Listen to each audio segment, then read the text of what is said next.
this was a triumph. I'm making a note here, huge success. It's hard to overstate my satisfaction. Aperture science, we do what we must because we can. For the good of all of us, except the ones who are dead. But there's no sense crying over every mistake. We just keep on trying till we run out of cake. And the science gets done and you make a begun for the people who are still alive.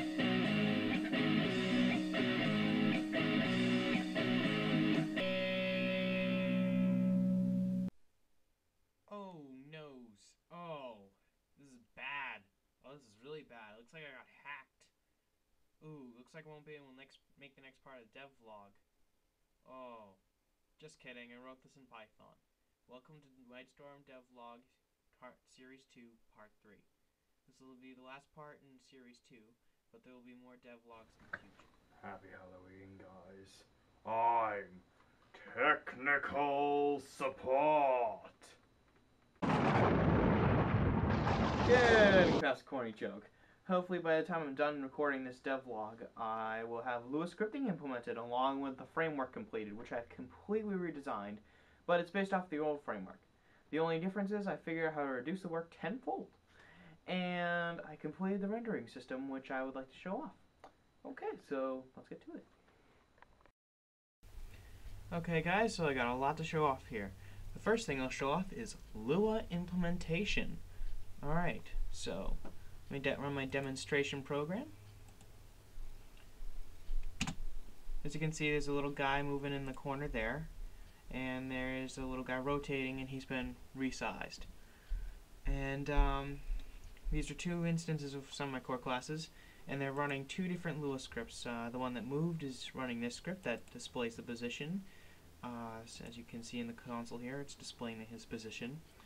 And we see a different Lua script that resizes and rotates the other one.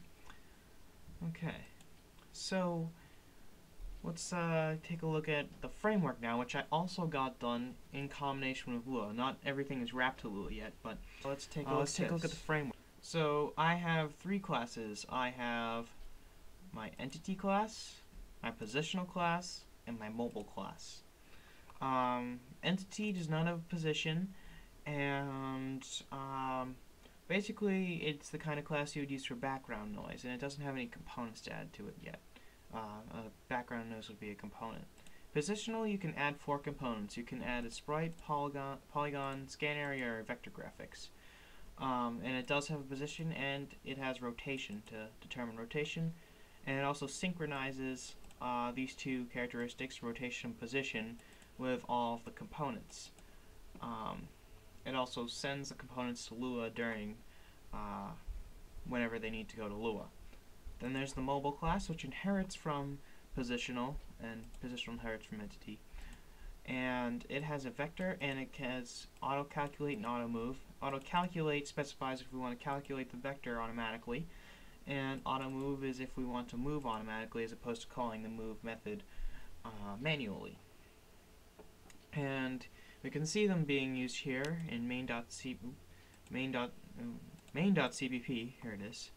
And we see this isn't the way you would actually instantiate them, but we see 2 instances of mobile being created, although I believe this one right here could just be a positional, just showing the power of the framework. And we see that we're adding different scripts to them. I'll probably put this all in a text file later.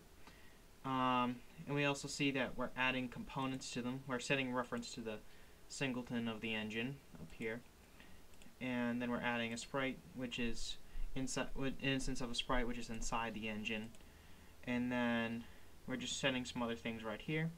And then here are kind of the stages. We set the reference.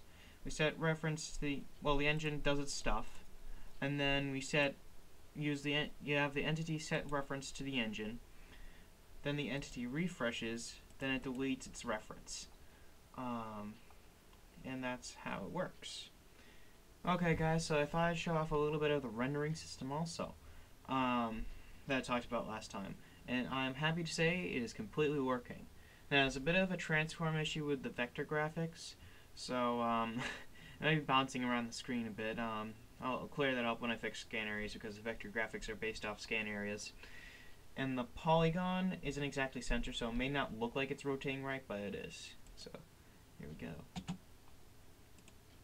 As you can see, we have a sprite. I do have animations working, but they're just not in the actual engine singleton yet, so it's not working completely on the actual lightning sprite thing.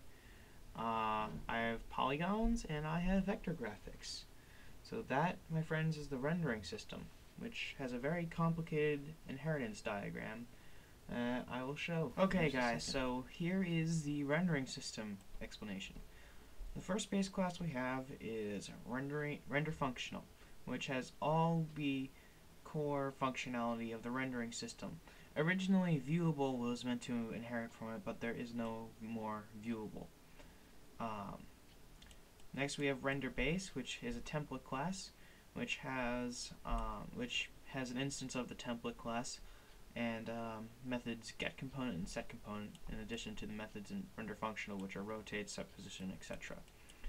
Next, we have SFML type, which is also a template class, which defines all the virtual rotate and set position methods that we define in render functional, and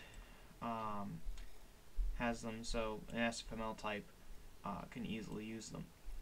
And then we have inheriting from that polygon and lightning sprite, and filling the template argument there is SF sprite and SF shape. Going back up to render base, we have vector graphics component inheriting from it, which has scan area for the template argument. Next we have vector graphics inheriting from vector graphics component. The difference here is that vector graphics handles more of the graphics and vector graphics component handles more of the mathematics. And this is the diagram in its entirety. And that is the rendering system. Well guys, I hope you have enjoyed this devlog. There might not be another one for a while since I'm going to be doing some optimization and I'm going to clean up the collision system. But yeah, until then, happy holidays.